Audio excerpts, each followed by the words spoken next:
Dear student, आज हम लोग भूकंप अर्थक्वेक को पढ़ेंगे। परीक्षा के दृष्टिकोण से काफी महत्वपूर्ण है। मुख्य परीक्षा में भी और प्रारंभिक परीक्षा में भी इससे प्रश्न पूछे जाते हैं। इसके भी क्लासेस एक आध दो बढ़ा करके चलेंगे क्योंकि टॉपिक बहुत बड़ा है। तो आज दो टॉपिक को देखेंगे हम लोग कि आखिर भूकंप है क्या चीज और इसके कारण क्या है। जहां तक भूकंप के समान अर्थ की बात है, सिंपल जो मीनिंग है इसका उसका अर्थ है पृथ्वी का हिलना। यानी पृथ्वी अगर कांपने लगे तो आप समझिए कि भूकंप आ गया।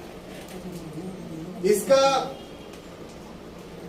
परिवेश आंतरिक और बाहरी दोनों होता है, इंटरनल एंड एक्सटर्नल दोनों काउज से जो है पृथ्वी कांपती है। इंटरनल में बहुत सारे काउज हैं जो आगे चल के कारणों में पढ़ेंगे, और बाहरी कारण भी बहुत सारे हैं जो आगे चल के कारणों को हम लोग देखेंगे। लेकिन अगर काउंट किया जाए तो यह समझा जाए तो पृथ्वी हमारी हर समय कांप रही है। अगर हिलने का को कांपने को पृथ्वी का भूकंप कहते हैं, अर्थक्वेक कहते हैं, तो पृथ्वी हर समय कांप रही है। कैसे? तो अपने एक्सिस पर, अपने कील पर जो 24 घंटे में एक बार घूमती है, तो वो भी तो एक कांपना हुआ। लेकिन हम उसको भूकंप नहीं कहते। भूकंप क्यों नहीं कहते हैं?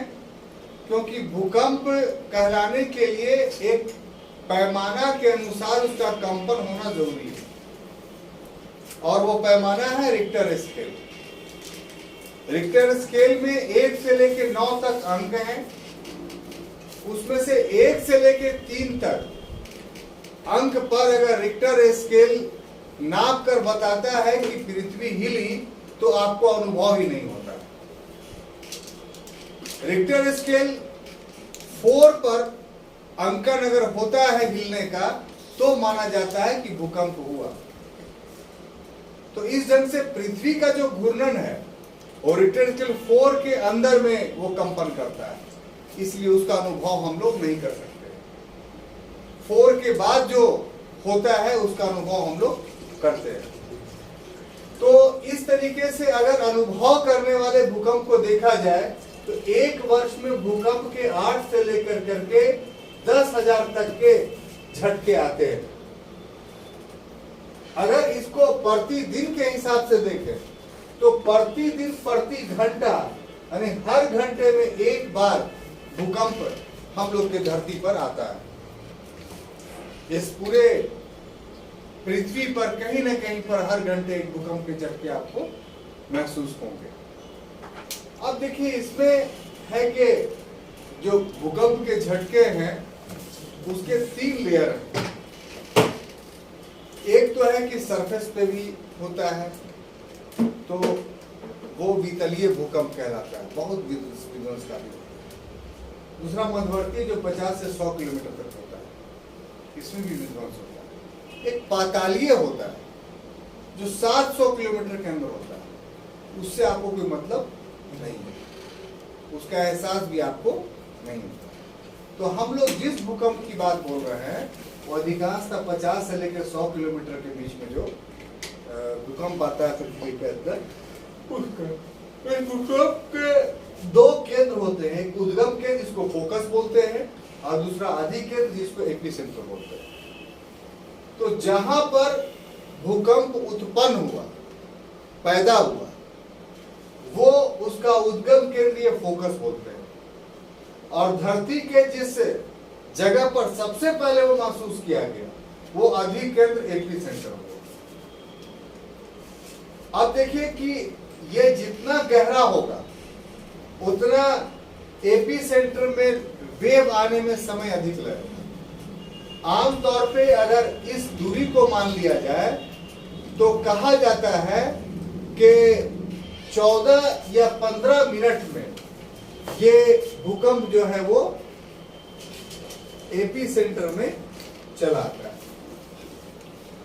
तो ऐसी स्थिति में आगे चल के देखेंगे कुछ इंडिकेशन है कि धरती पर कि ये सब चीजें हों, तो समझिए कि भूकंप आने वाला है। अगर वो चीज को नोट कर लिया आपने, देख लिया और एहसास हो गया कि भूकंप आ सकता है, तो आपके पास बहुत समय है बचाव के लिए। 14 से 15 मिनट के अंदर कहीं भी जा सकते हैं। सबसे सुरक्षित जगह जो है वो मैदान होता है या बीच रोड पे होता है, माने जहां पर बिल्डिंग गिरे तो आप दबिए नहीं। तो आमतौर पे भूकंप का ऐसा अनुभव आपको हो कि आ सकता है। हालांकि ये कहा जाता है कि भूकंप का पूर्वानुमान संभव नहीं है, लेकिन आज के वैज्ञानिक युग में ये विचारधारा बहुत सही नहीं जान पड़ता है, क्योंकि आगे की क्लासेस में हम लोग देखेंगे कि कुछ ऐसे साधन हैं जिन साधनों के माध्यम से हम भूकंप का पूर्वानुमान लगा सकते हैं। तो ऐसी स्थिति में बचा जा सकता है, वो बाद की क्लास में उसको हम लोग देखेंगे। लेकिन 14 या 15 मिनट पर एपी सेंटर अधिक केंद्र पर वो आता है, और जब आता है तब तबाही मच जाता है। यहाँ पर जब उसका वेव अधिक पर एपी सेंटर पर पहुंचेगा, तो एपी सेंटर से ही चारों तरफ जो है वो विध्वंस का मात्रा जो है वो कम होता चला जाएगा। सबसे ज्यादा जो है विध्वंस एपी सेंटर पर होगा, और जैसे जैसे इससे दूर जाते जाएंगे वैसे वैसे इसकी विध्वंस की मात्रा कम होती है। तो ये तो एक व्हाट इज अर्थक्वेक, उसको बोलने के लिए इतनी सारी बातें आपके पास रहनी चाहिए। अब जो मूलभूत बात है कि आखिर ये होता क्यों है, भूकंप होता क्यों है। जैसे ज्वालामुखी हम लोगों ने देखा था कि ज्वालामुखी को सिर्फ एक विनाशकारी घटना के रूप में ही नहीं देखना चाहिए, बल्कि उसके कुछ फायदे भी हैं।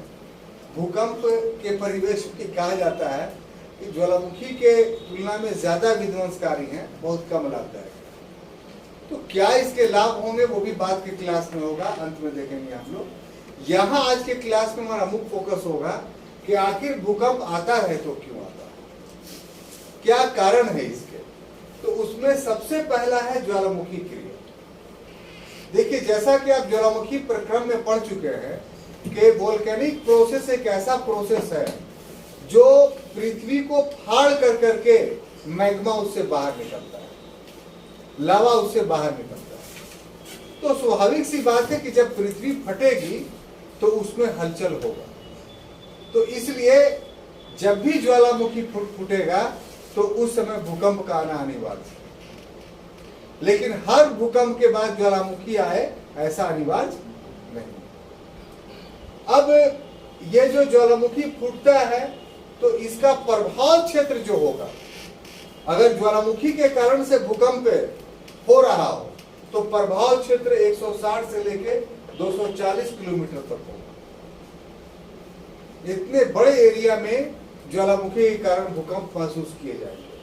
जो कुछ एग्जाम्पल है, वो एग्जाम्पल आपको चौंकाने वाले हैं कि 1883 में सुंडा वास्तव में एक जल डमरू मद है, एक के पास है, मतलब के एक जल है जो दो असफल और जावा और सुमात्रा को जोड़े हुए है इंडोनेशिया में। तो इंडोनेशिया में जावा और सुमात्रा जो द्वीप हैं उसके बीच के जल को सुंडा जल डमरू मड बोलते हैं। इसमें कराकोआ नामक एक ज्वालामुखी सक्रिय हुई। कब? 1883 में। और इतना कस के फटा कि उसकी आवाज 12,800 किलोमीटर दूर दक्षिणी अमेरिका में एक हॉर्न अंतरिक्ष है, हॉर्न केप है, वहां तक सुना गया था। सोचिए कितना दूर था। और लगभग 36,000 लोग मारे गए थे इस अर्थक्वेक। और 16 जनवरी 1968 को दूसरा सिसिली द्वीप में जो इटली में है, यहां भी इसी प्रकार से ज्वालामुखी हुआ और उस ज्वालामुखी के कारण भूकंप जो है आए।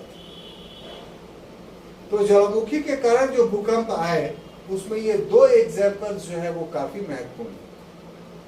आपको इसमें करना ये है कि पढ़ाई के क्रम में करंट अफेयर्स में अगर इस संबंध में कोई नया जानकारी आपको प्राप्त हो तो अपने नोटबुक में इसमें इसी में ज्वालामुखी क्रिया में आप उसको लिखना शुरू कर दें। वो निश्चित रूप से जिस वर्ष आप देंगे एग्जाम उस वर्ष का वस्तुनिष्ठ प्रश्न का प्रश्न बनेगा वो। इसी ढंग से भूपटल भ्रंश, फॉल्टिंग। फॉल्टिंग क्या होता है? जैसे आप देख चुके हैं कि हमारा प्लेट जो है वो तैर रहा है एस्थेनोस्फीयर पर, तो उसमें दो प्रकार की क्रिया होती है। पूर्व में भी हम बता चुके हैं आपको प्लेट टेक्टोनिक थ्योरी पढ़ाने कि प्लेट का जो चलन होता है वो तीन तरीके से होता है। एक के कन्वर्जिंग होता है, यानी दो प्लेट आपस में आके मिलते हैं। एक डाइवर्जिंग होता है कि दो प्लेट एक दूसरे से दूर भागते हैं। तो यहां पर देखना है कि खिंचाव, अगर दो प्लेट आपस में खिंचाव के कारण एक दूसरे से दूर हट रहे हैं या इस ढंग से विस्थापित हो रहा है, तो जो उभरा हुआ भाग हो जाएगा वो ब्लॉक पर्वत हो जाएगा। और यदि दोनों प्लेट आपस में आकर के टकरा रहे हैं तो इससे वलित पर्वत का निर्माण होगा। अब देखिए, चाहे जो स्थिति हो, चाहे दो चट्टाने या दो प्लेट आपस से हट रहे हों या दो प्लेट आपस में टकरा रहे हों, ये भूपटल भ्रंश कहलाता है, फॉल्टिंग कहलाता है। और इसमें भूकंप का होना अनिवार्य है। चाहे वो टकराए तो भी भूकंप होगा, चाहे वो हटे तो भी भूकंप होगा। क्लियर? अब इसके एग्जाम्पल क्या है? 1950 में 1950 में असम में इस तरीके से दो प्लेटों के टकराने के कारण जो है भूकंप आया। और ये इतना विध्वंसकारी था कि दो नदियां थी, एक लोहित एक दिबांग, वहां की ब्रह्मपुत्र की सहायक नदियां हैं। ये दो नदियां का धारा परिवर्तित हो गया और ब्रह्मपुत्र नदी में इतना ज्यादा बाढ़ आया, इतना ज्यादा बाढ़ आया कि 1500 व्यक्ति मृत हो गए। आधा असम बाढ़ से भर गया, एक त्राहिमाम स्थिति। इसी तरीके से 1934 में बिहार में भूकंप आया। यह आपको बीपीएससी में अक्सर क्वेश्चन पूछता है कि सबसे प्रभावित क्षेत्र कौन था, इसे पूछेगा तो पता चलना चाहिए आपको सर्वाधिक प्रभावित क्षेत्र पटना था। या पूछे कि बिहार में कब भूकंप आया था आजादी से पहले, तो वो 1934। इसी ढंग से 26 जनवरी को भुज में भूकंप आया। 26 जनवरी को बच्चे जो है गणतंत्र दिवस मनाने के लिए जो है वो निकल रहे थे और उसी समय एकदम 8 बज के कुछ मिनट में भूकंप आया था। इसमें भी लमसम 30,000 के लोग मारे गए। इसी में घटना घटी थी कि भुज का जेल टूट गया था और सब कैदी जो है पाकिस्तान का था, उसमें सब भाग गए। जो इंडिया का था पूरा कि हम भाग के जाएंगे लिखा, तो वरदान साबित हुआ था कैदियों के लिए, पाकिस्तानी कैदियों के लिए। और सबसे महत्वपूर्ण बात यह थी कि इसी भुज के भूकंप में पहली बार कहिए कि भारतीय परिवेश में और भूगर्भवेत्ताओं या भूगोलवेत्ताओं को जानकारी होगी, लेकिन इस समय ये न्यूज बड़ा व्यापक पैमाने पे फैला जिससे जन सामान्य भी परिचित हो गए। और वो क्या कि इंडिकेटर ऑफ अर्थक्वेक के रूप में कुत्ता उभर करके सामने आया कि जो भुज का भूकंप प्रभावित क्षेत्र था उस समय, जिस समय आने वाला था, लोगों ने कहा कि हम लोग देखे कुत्ता एक साथ एक सिंक में भागा चला जा रहा है, रुक ही नहीं रहा है, एक एकदम पागलपन की तरह भाग रहा है और आ गया अर्थक्वेक। बाद में पत्रकारों ने जाकर देखा कि जहां पर भूकंप की सीमा समाप्त हुई थी सारा कुत्ता वहीं पर बैठा हुआ है। तो इससे यह पता चला कि कुत्ता को भूकंप के तरंगों की जानकारी, जो वेव होते हैं, जो पी वेव, असल तो तबाही एल वेव से होती है, लॉन्गिट्यूडनल वेव से होती है, लेकिन पी वेव सबसे पहले पहुंच जाता है, तो उसकी जानकारी उसको हो जाती है। और समय जैसे बताया कि 15 मिनट, 14 मिनट, 10 मिनट का समय मिल जाता है तो अपना में वो निकल जाता है आगे। तो ये एक जनता के लाभ के लिए भुज का भूकंप एक फलदायी साबित हुआ।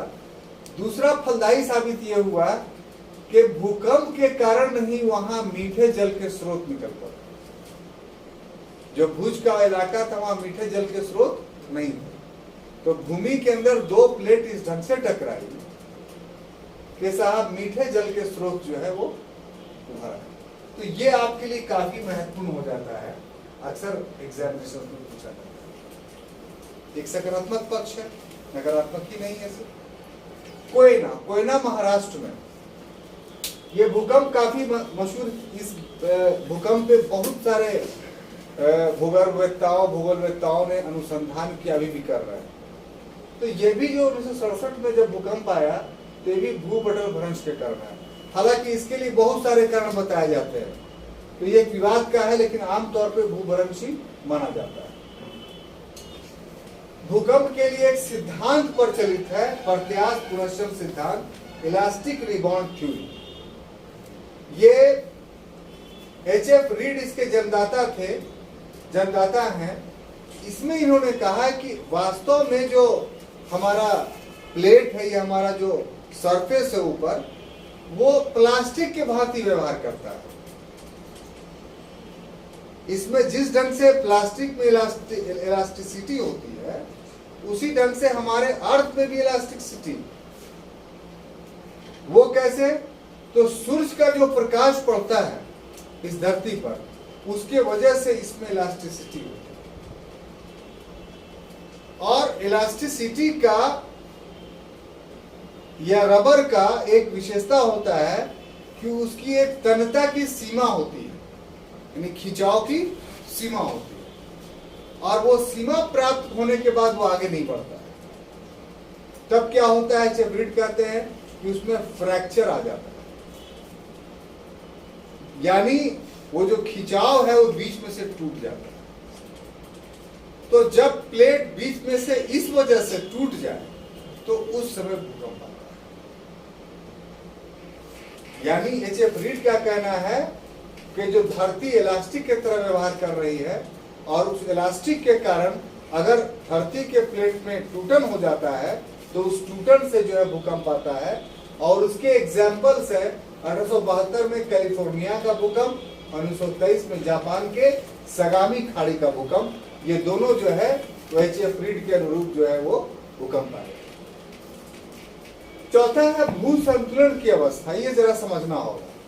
देखिए, धरती जो है ना, हमेशा अपनी स्टेबिलिटी को बनाए रखना चाहती है। आप देखते होंगे एक तरफ ऊंचा पर्वत है, दूसरी तरफ गहरी खाई है, महासागर है। ये आपको देखने में लगता हो कि बहुत ऊंचा है और गहरा है, यही संतुलन का आधार है पृथ्वी का। पृथ्वी बिना थरथराए हुए जो घूमती रहती है आहिस्ता आहिस्ता, उसकी गति संतुलित इसी वजह से। लेकिन इसमें व्यवधान कैसे आता है कि जब अपर्दन के कारण या ऋतुक्षरण के कारण या अन्य कारणों से पर्वतीय भाग में अपर्दन होना शुरू होता है, तो उसका वेट कम हो जाता है। किसका? पर्वत का। और उसके मलबे नदियों के माध्यम से जाकर जमा हो जाते हैं समुद्र में, तो समुद्र का वेट बढ़ जाता है। तो ऐसी परिस्थिति में ये असंतुलन पैदा हो गया। तो असंतुलन पैदा होगा तो उसे भूकंप आएगा। हालांकि इस प्रक्रिया में होता है ये कि जैसे ही पर्वत के अपर्दित भाग समुद्र में जाती है, तो वो पर्वत का जो समुद्र में नीचे वाला भाग है उस पर बल लगाती है, और फिर पर्वत उस बल के वजह से ऊपर उठ जाता है। तो ये प्रक्रिया चलती रहती है, जिसके वजह से आमतौर पे भूकंप के झटके नहीं महसूस होते हैं। लेकिन इसी में ये धीमे से अगर चल रहा है ये प्रोसेस, यानी पर्वत टूटा, उसका मलबा समुद्र में गिरा, उसने पहाड़ के नीचे तली में बल लगाया। तो ये प्रोसेस अगर धीमी गति से चल रही है तो भूकंप नहीं आएगा, लेकिन यही प्रोसेस अगर तेजी गति से हो जाएगी तो भूकंप आ जाएगा। बात समझ में आई? तो ये होता है भूसंतुलन कारण। इसमें 4 मार्च 1949 को हिंदू कुश पर्वत जो पाकिस्तान में है, वहां भूकंप जो आया था वो इसी वजह से आया था। उससे आधा पाकिस्तान प्रभावित हुआ, बहुत तबाही हुई। जलीय भार, ये जो जलीय भार बोल रहे हैं तो आप जलीय भार महासागर में भी है, तो वो प्राकृतिक है। यहां जिस जलीय भार की बात की जा रही है वो कृत्रिम की जा रही है, यानी मनुष्यों के द्वारा जो जल के भार में वृद्धि की जा रही है। कैसे?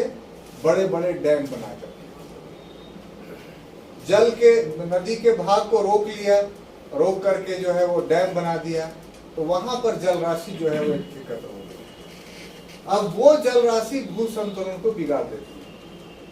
कोयना का कहा जाता है भूकंप जो है वो इसी कारण से हुआ था, 11 दिसंबर 1967 ईस्वी को। अभी आपको उत्तराखंड में जो टिहरी बांध परियोजना बनाई गई है, तो उसमें ये प्रारंभिक ये सवाल उठाते हैं कि किसी भी समय जो है साहब, वो अगर भूकंप आया वहां पर, वो बांध टूटा, तो जानते हैं कहां तक बाढ़ आ जाएगा? जितना जल उसमें बना, लखनऊ तक। उत्तराखंड से लेकर के लखनऊ तक की आबादी जो है जल मग्न हो जाएगी, इतना डेंजरस। लेकिन अब क्या कीजिएगा, विकास के रास्ते भी चुनने हैं, इसलिए कुछ चुनौतियों को सामना करना पड़ता, उसी में से ये सब भी है चुनौती। लेकिन है हजारस जलीय भार। उसके बाद गैसों का फैलाव। अब जो जमीन के अंदर स्टेनोस्फीयर है, अगर उसमें ऊपर से किसी भी स्रोत से समुद्री जल जाकर मिल जाता है तो वो गैस बन जाता है, और गैस हमेशा पृथ्वी के ऊपरी भाग पर दबाव डालता रहता है कि हम निकल जाए। जहां पर कमजोर भाग पाता है वहां पर निकल भी जाता है, जहां पर कमजोर भाग नहीं पाता है तो वहां पर उस भाग को ऊपर की ओर पुश करता है। तो इस ढंग से ज्वालामुखी फूटने पर भी और नहीं भी फूटने पर, दोनों स्थितियों में गैसों के फैलाव के कारण भूकंप आता है। प्लेट टेक्टोनिक पढ़ ही चुके हैं कि किस वजह से भूकंप आता है। अब देखिए, ये सब जो कॉज हमने बताया वो एक वृहद कारण है, लेकिन ज्वालामुखी के लिए कुछ छोटे छोटे कारण होते हैं जो स्थानीय आधार पर उत्तरदायी होते हैं, और उस भूकंप का अनुभव आप स्थानीय आधार पर ही करते हैं, ज्यादा दूर नहीं जाता है। जैसे एक बार गया में आया था, याद है आपको? तो गया के भूकंप का अनुभव गया ही में किए थे, जहानाबाद में नहीं हुआ था।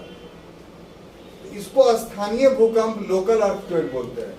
उसके अलग अलग कॉज है। उसमें सबसे पहला सागरीय लहरों का द्वारा कटाव। जो सागर का लहर तट पे पड़ता है तो जगह जगह पर तट बहुत ऊंचा होता है, जगह जगह तट छिछला होता है, तो छिछला में तो पानी चढ़ जाता है ऊपर तक, इससे बीच बन जाता है।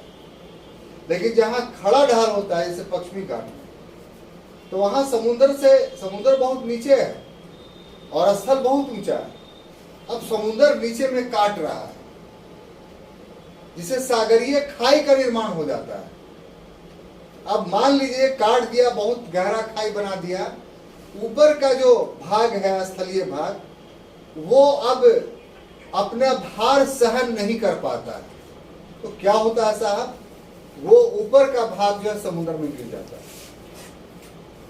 इस ढंग से इतनी बड़ी राशि होती है पत्थर की या मिट्टी की कि उसके वजह से सागरीय भाग में भूकंप के झटके महसूस करते हैं।